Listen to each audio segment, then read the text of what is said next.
Hi, welcome back to our channel and back to the tutorial for Rajan's tutorial 2020.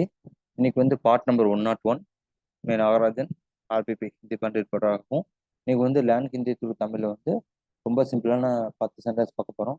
எப்போல்லாம் channel like பண்ணுங்க, comment பண்ணுங்க, subscribe பண்ணுங்க. இப்போ வந்து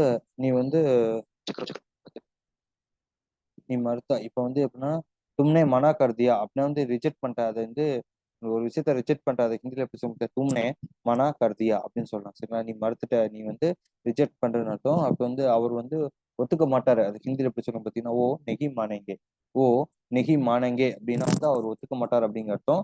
அடுத்து வந்து நான் சும்மா தான் கேட்கறேன். அது ஹிந்தியில் எப்படி சொல்லுங்க பார்த்தீங்கன்னா மே பஸ் பூச் ஆகும், மே பஸ் பூச் ஆகும் அப்படின்னா வந்து நான் சும்மா தான் கேட்கறேன்னு அர்த்தம்.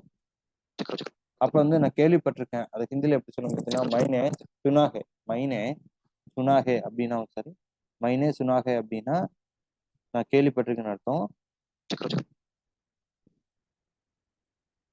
அடுத்து வந்து நீ இங்க இருக்க விரும்புறியா இல்லையா, அது ஹிந்தியில எப்படி கேட்பீங்கன்னா தூஜே இத ரகனகே கியா, தூஜே இத ரகனா ஹே கியா யா நெகி அப்படின்னா துஜே இத ரகனா ஹே யா நெகினா நீ இங்க இருக்க விரும்புறியா இல்லைன்னு அர்த்தம்.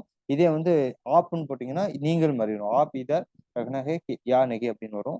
அப்புறம் பார்த்தீங்கன்னா மனிதர்கள் தவறு செய்கிறார்கள். அது வந்து இங்கிலீஷ் ஹிந்தியில சொல்லுவோம் இன்சான் சே கல்தி ஹோத்தி, இன்சான் சே கல்தி ஹோத்திகே அப்படின்னா வந்து மனிதர்கள் தவறு செய்கிறார்கள் மீனிங்.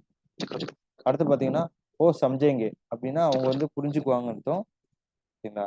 ஓ சம்ஜேங்கே அப்படிங்கன்னா அவங்க புரிஞ்சுக்குவாங்க அர்த்தம். அடுத்து பார்த்தீங்கன்னா நான் திட்ட மாட்டேன் அப்படின்னு உங்களை ஐ நெவர் ஸ்கோல்டு, நான் உங்களுக்கு திட்ட மாட்டேன். அது ஹிந்தியில் எப்படி சொல்லி பார்த்தீங்கன்னா மே நெகி டாண்டுங்கா, மே நெகி டாண்டுங்கா அப்படின்னா வந்து நான் உங்களைய திட்ட மாட்டேன்னு மீனிங். அடுத்த சண்டை பார்த்தீங்கன்னா எனக்கு இன்னைக்கு லீவ் வேணும். அது ஹிந்தியில் எப்படி கேட்பீங்கன்னா ஆஃபீஸில் முஜே முஜே ஆஜ் சுட்டி சாகியே, முஜே ஆஜ் சுட்டி சாகியே அப்படின்னா வந்து எனக்கு இன்னைக்கு லீவ் வேணும்னு அர்த்தம். அப்புறம் வந்து எனக்கு வேலை வேணும். அது ஹிந்தியில் எப்படி கேட்பீங்கன்னா முஜே காம் கர்னா சாகியே, முஜே காம் கர்னா சாகியே அப்படின்னா எனக்கு நான் வேலை செய்ய வேண்டும்னு அர்த்தம்.